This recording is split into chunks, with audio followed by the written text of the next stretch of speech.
Assalamualaikum warahmatullahi wabarakatuh ya. Hanyalah seorang janda muda dari desa kecil. Hidup sederhana sambil membesarkan anaknya seorang diri, tak pernah terbayang dalam hidupnya. Seorang pria asing berusia jauh lebih tua datang dari negeri. Jauh hanya untuk meminangnya, bukan hanya cinta yang ditawarkan, tapi juga mahar yang nilainya membuat satu kampung gempar. Namun malam pertama yang seharusnya menjadi awal kebahagiaan justru berubah menjadi malam penuh air mata dan pengakuan mengejutkan.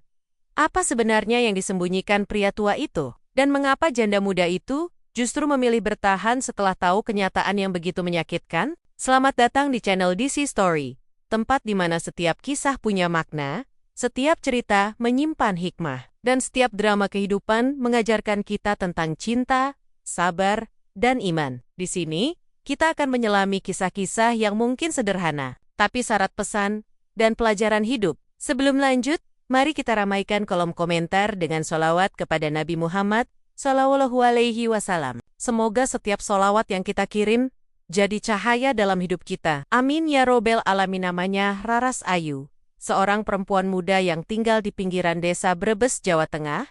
Usianya baru menginjak 20 tahun, tapi kehidupan telah membawanya melewati jalan yang berat.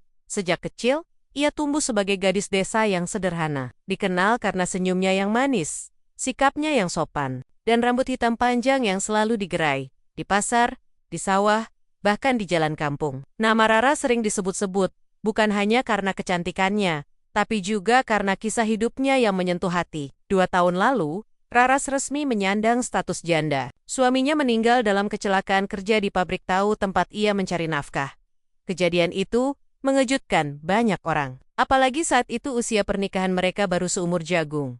Dan Raras baru saja melahirkan anak laki-laki pertamanya yang kini berusia 3 tahun. Saat semua orang seusianya sibuk bersolek atau merencanakan masa depan, Raras harus menelan kenyataan pahit, membesarkan anak seorang diri. Setiap pagi, Raras bangun sebelum subuh, ia menanak nasi, memandikan anaknya, lalu mulai membuat adonan cilok makanan sederhana dari tepung tapioka yang menjadi andalannya. Dengan gerobak kecil, ia mendorong dagangannya dari gang ke gang. Suara pelan khas ibu muda memanggil pembeli, cilok, silak hengget, menjadi musik pagi di kampung itu. Anak-anak menyukainya. Para ibu-ibu tetangga menyapanya ramah. Dan meski hidupnya sulit, Raras tidak pernah kehilangan senyuman. Tak bisa dipungkiri, kecantikan dan ketegaran Raras membuat banyak lelaki di kampung terpesona. Ada yang masih lajang, ada yang duda, bahkan beberapa yang sudah beristri mencoba mendekatinya. Tapi semua usaha itu ditolaknya halus. Saya belum siap, jawabnya setiap kali ada yang mencoba mendekat. Bukan karena sombong, tapi hatinya masih rapuh. Ia takut disakiti lagi. Ia takut membawa pria baru ke dalam hidup anaknya sebelum benar-benar yakin. Hingga suatu hari, sebuah mobil hitam asing masuk ke jalan kecil di desanya. Mobil itu membawa seorang pria Jepang bernama Kenjiro Nakamura, berumur 58 tahun, yang datang sebagai bagian dari program pertukaran budaya dan pertanian. Ia berencana tinggal selama beberapa bulan untuk meneliti sistem pertanian lokal dan membantu petani desa mengenalkan metode ramah lingkungan. Posturnya kecil dan kurus, berkacamata, dan selalu membawa kamera serta buku catatan. Ia tinggal sementara di rumah kepala desa dan setiap hari berkeliling kampung untuk mengamati dan mendokumentasikan kegiatan warga. Pertemuan pertama mereka terjadi secara tak sengaja. Saat itu, Raras berhenti di depan balai desa untuk beristirahat. Sambil memberi anaknya minum, Kenjiro yang kebetulan lewat, tertarik melihat cilok yang dijajakan. Dengan bahasa Indonesia terbata-bata, ia bertanya, "Apa ini?" "Makanan." Raras hanya tersenyum dan mengangguk, lalu menyodorkan seporsi kecil. Kenjiro mencicipi satu butir, dan matanya membulat. "Enak sekali," katanya, lalu mengambil satu lagi. Dari situ, percakapan ringan dimulai. Meski sulit berkomunikasi, mereka saling tertawa dengan gestur sederhana. Dan sejak hari itu, Kenjiro selalu mencari keberadaan gerobak cilok Raras setiap sore. Awalnya, warga mengira Kenjiro hanya penasaran dengan makanan khas desa. Tapi lama-kelamaan, frekuensinya datang menjadi semakin sering.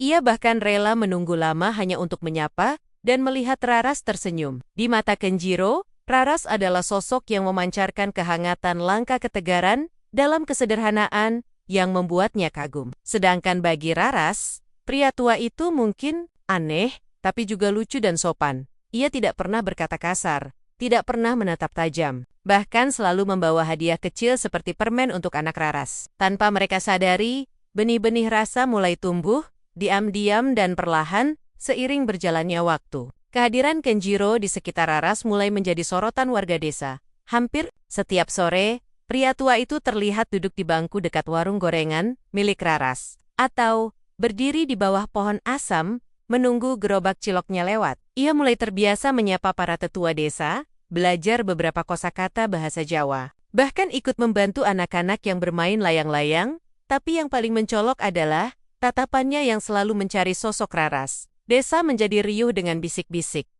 Beberapa orang memuji kesopanan Kenjiro, tapi tak sedikit pula yang mulai berprasangka, apa benar dia cuma suka cilok? Tanya seorang ibu.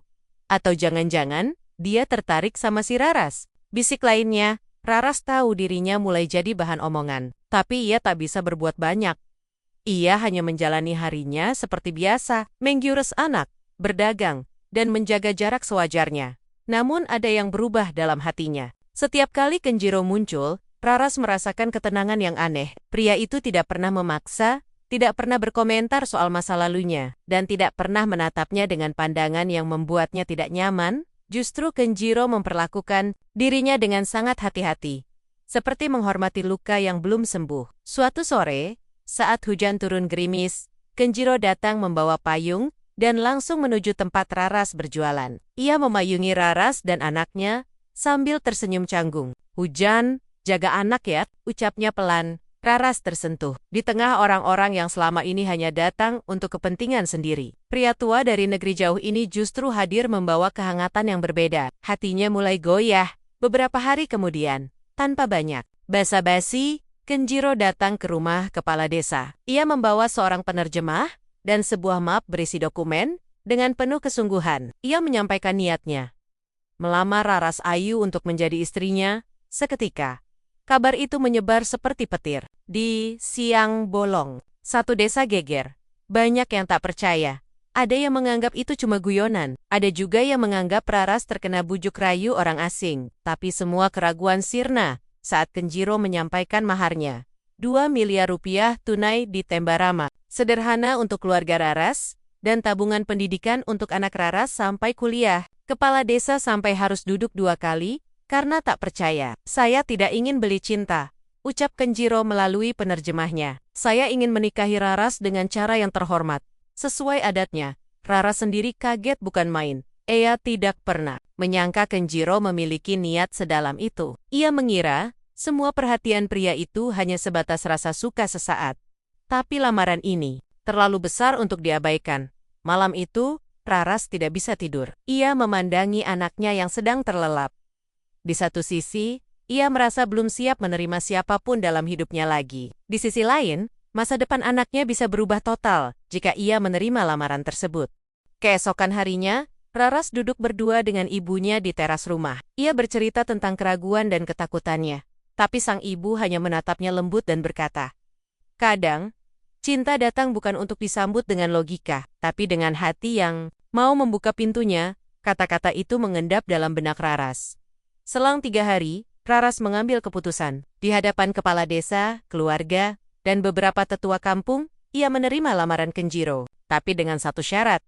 Kenjiro harus menghormati dirinya bukan hanya sebagai istri, tapi juga sebagai ibu dari anak yang sangat ia cintai. Kenjiro mengangguk penuh haru, bahkan sempat meneteskan air mata. Persiapan pernikahan pun dimulai. Meski awalnya sempat ditolak sebagian warga, namun lama-kelamaan banyak yang ikut mendukung, karena mereka melihat, di balik perbedaan usia dan negara, ada satu hal yang menyatukan keduanya. Ketulusan yang tak bisa dibohongi.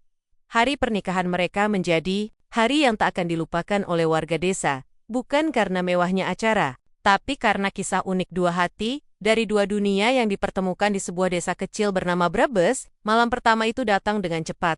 Setelah pesta pernikahan sederhana di pendopo desa, Raras dan Kenjiro berangkat ke sebuah hotel di Purwokerto yang telah dipesan oleh penerjemahnya. Meski Kenjiro tampak tenang dan bersahaja, hati Raras penuh campur aduk antara gugup, takut dan ragu. Ia tahu bahwa malam itu akan jadi malam penting dalam hidupnya. tapi ia juga belum sepenuhnya siap untuk membuka seluruh ruang hatinya pada pria yang baru saja ia terima sebagai suami. Kamar hotel itu luas dan mewah. Ada ranjang besar di tengah ruangan, dinding kaca dengan tirai tipis menghadap ke taman, serta aroma lembut dari diffuser lavender yang menyebar. Raras masuk lebih dulu, ditemani oleh penerjemah wanita yang membantunya sejak awal acara. Setelah Kenjiro masuk dan menutup pintu, suasana mendadak hening. Hanya ada suara jam dinding dan detak jantung yang berdetak tak beraturan di dada Raras. Ia berdiri di sudut kamar, memandangi koper miliknya. Pikirannya melayang pada anak yang ia tinggalkan sebentar bersama ibunya di desa. Lalu ia menatap pria yang kini sudah resmi menjadi suaminya. Kenjiro tidak mendekat. Ia hanya duduk di kursi dekat jendela sambil membuka tas kulit kecilnya, lalu mengeluarkan sebuah bingkai foto. "Apa itu?" tanya Raras pelan. Mencoba membuka pembicaraan, Kenjiro menatap foto itu lama, sebelum akhirnya menunjukkan kepada Raras. Di dalam bingkai tersebut, ada foto seorang wanita muda Jepang dengan rambut sebahu dan senyum yang lembut wahanya tidak asing. Bahkan, Raras sendiri seolah melihat bayangannya di sana. "Dia, istri saya," ucap Kenjiro dengan suara rendah. "Namanya Yui. Dia pergi 10 tahun yang lalu." Ucapannya terputus sebentar, lalu ia menghela napas. "Sejak itu, saya tidak pernah membuka hati pada siapapun. Saya pikir tidak ada lagi wanita yang bisa menggantikan tempatnya." Raras menunduk. Ia tidak tahu harus menjawab apa. "Tapi saat saya melihatmu pertama kali, saya merasa seperti melihat Yui hidup kembali. Bukan hanya karena wajahmu, tapi karena caramu tersenyum, caramu memperjuangkan hidup, cara kamu merawat anakmu, semua itu mengingatkan saya pada dia." Lanjut Kenjiro perlahan. Raras terdiam. Hatinya seperti tersiram hujan, bukan karena marah, bukan karena sedih, tapi karena bingung. Selama ini ia mengira dirinya dipilih karena pribadi dan ketulusannya. Tapi, ternyata, ada bayang-bayang masa lalu yang begitu kuat di balik cinta Kenjiro. "Kenapa kamu menikahiku? Kalau kamu masih belum bisa melupakan dia?" Suara Raras lirih, hampir seperti bisikan. Kenjiro berdiri, lalu duduk di ujung ranjang, menjaga jarak yang sopan. "Karena kamu bukan dia, kamu adalah kamu. Dan aku ingin belajar mengenalmu, mencintaimu. Karena siapa kamu sebenarnya, aku ingin melangkah ke masa depan, bukan terus terjebak di masa lalu." Raras menatap pria tua itu. Matanya mulai basah. Malam yang ia kira akan penuh kecanggungan, ternyata berubah menjadi malam pengakuan yang jujur dan dalam. Ia tidak tahu harus bahagia atau terluka. Tapi satu hal yang pasti, malam itu tidak berjalan seperti cerita-cerita cinta dalam film atau novel. Malam itu justru membuka pintu bagi sesuatu yang lebih penting, kejujuran dan kepercayaan. Kenjiro lalu menunduk dan berkata pelan, "Aku tidak akan menyentuhmu, kecuali kamu yang mengizinkan. Aku tahu kamu masih belajar mencintaiku, dan aku bersedia menunggu, berapapun lama waktu yang dibutuhkan." Mata Raras benar-benar tak bisa menahan airnya. Ia menangis bukan karena tersakiti, tapi karena hatinya tersentuh begitu dalam. Selama ini ia hanya mengenal cinta yang cepat, yang terburu-buru, yang penuh tuntutan, tapi malam itu, antak pertama kalinya, ia melihat bentuk cinta yang berbeda, yang sabar, yang diam, tapi nyata. Ia pun duduk di samping Kenjiro. Mereka tidak berpelukan, tidak bergandengan, tapi cukup saling diam dalam keheningan yang penuh makna, di antara dua dunia yang berbeda, dua bahasa yang belum sepenuhnya bisa dimengerti. Malam itu menjadi awal dari hubungan yang dibangun dengan perlahan, tapi pasti.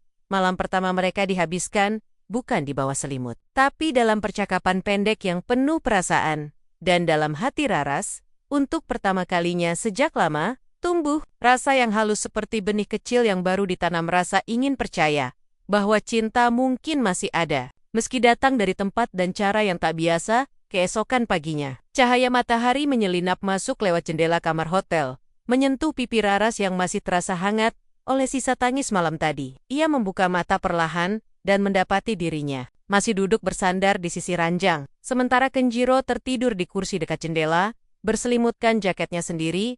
Tak ada yang berubah secara fisik, tapi di dalam hati Raras, sesuatu telah bergeser. Rasa takut yang semalam begitu menekan, perlahan berubah menjadi rasa damai yang belum pernah ia rasakan sebelumnya. Raras berjalan pelan ke arah jendela, memandang taman hotel yang mulai dipenuhi. Cahaya pagi, burung-burung berkicau, dedaunan bergoyang pelan, dan untuk sesaat, ia merasa hidupnya tak seberat yang ia bayangkan. Di belakangnya, Kenjiro terbangun. Tanpa suara, ia hanya tersenyum saat mata mereka bertemu.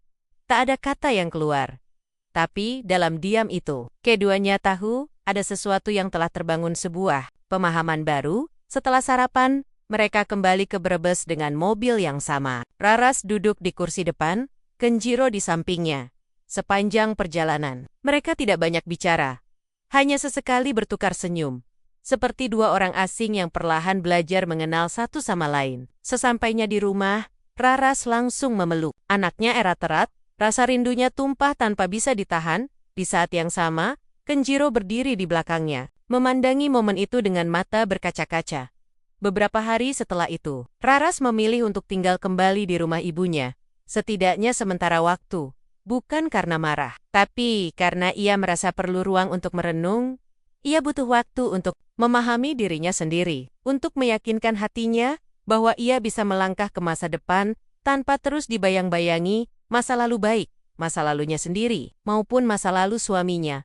Kenjiro tidak protes. Ia justru datang setiap sore ke rumah. Raras membawa buah tangan kecil, kadang sekotak kue Jepang, kadang buku cerita anak berbahasa Jepang yang ia bacakan pelan-pelan untuk anak Raras. Ia tahu bahwa cintanya tak bisa dipaksakan.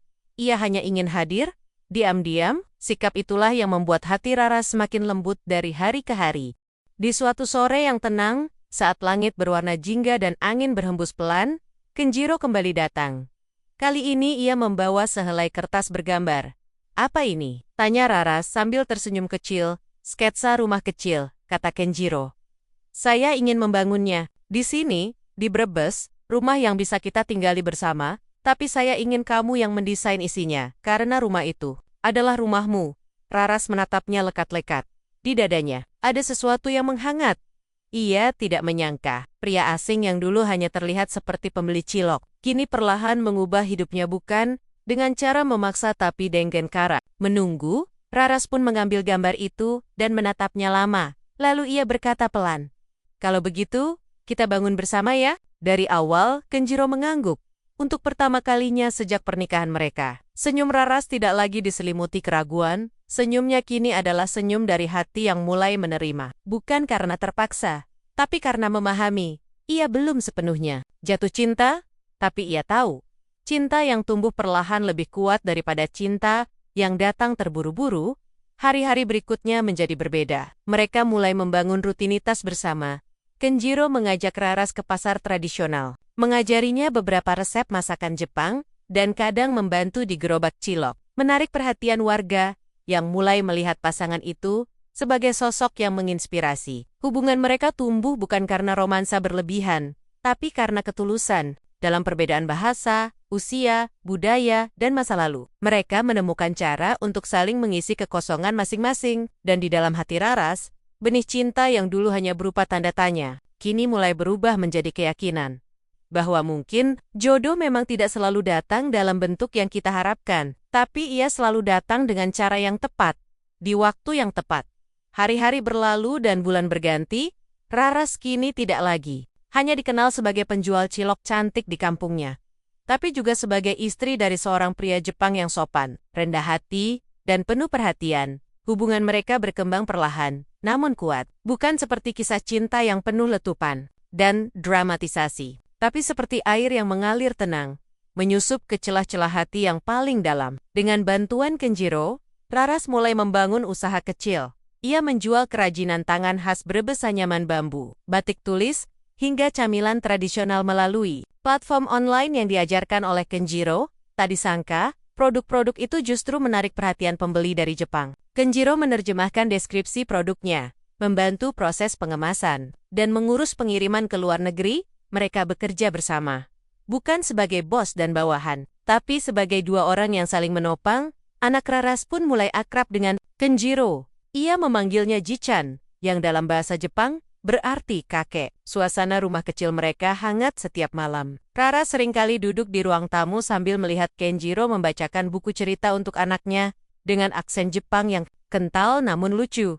Sesekali, mereka tertawa bersama saat salah ucap atau salah intonasi, membuat cerita jadi berbeda dari aslinya. Pada suatu malam yang cerah, Saat bulan menggantung sempurna di langit, Raras duduk di teras rumah sambil menyeruput teh jahe hangat. Kenjiro duduk di sampingnya, membawa sebuah map berisi rencana pembangunan rumah mereka yang lebih besar, tapi sebelum membuka map itu, ia menatap Raras dengan lembut, lalu berkata, "Terima kasih sudah mau bersabar denganku.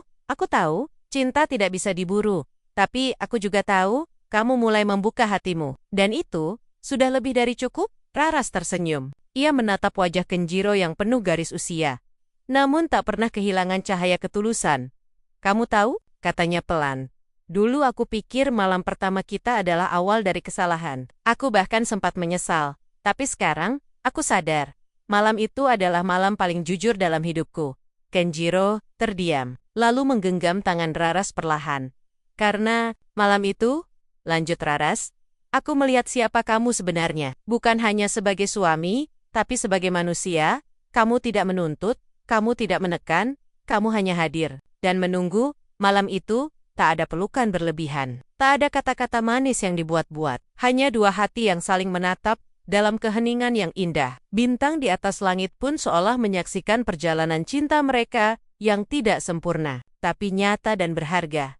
Tak lama kemudian, video singkat tentang perjalanan cinta Raras dan Kenjiro diunggah oleh salah satu temannya ke media sosial. Dalam video itu, Raras menceritakan bagaimana ia bertemu Kenjiro, awal pernikahan mereka yang penuh pertanyaan, hingga kini menjadi kisah yang banyak menginspirasi. Video itu viral dalam waktu singkat.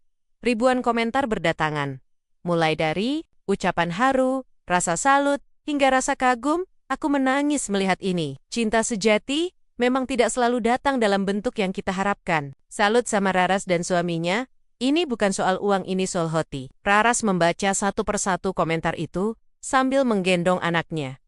Ia tak menyangka, kisah hidup yang dulu terasa berat dan kelam, kini bisa memberi harapan untuk banyak orang. Dan dalam hati kecilnya, Raras tahu bahwa cinta memang tak selalu datang seperti dalam cerita-cerita dongeng. Tapi saat cinta datang dengan cara yang sederhana, tulus, dan penuh kesabaran, ia akan tumbuh lebih kokoh daripada yang datang tergesa-gesa. Kini, setiap kali ia memandang Kenjiro, suami yang dulu datang dari dunia yang berbeda, ia tidak lagi melihat pria tua asing, ia melihat sahabat hidup, ia melihat rumah, ia melihat masa depan.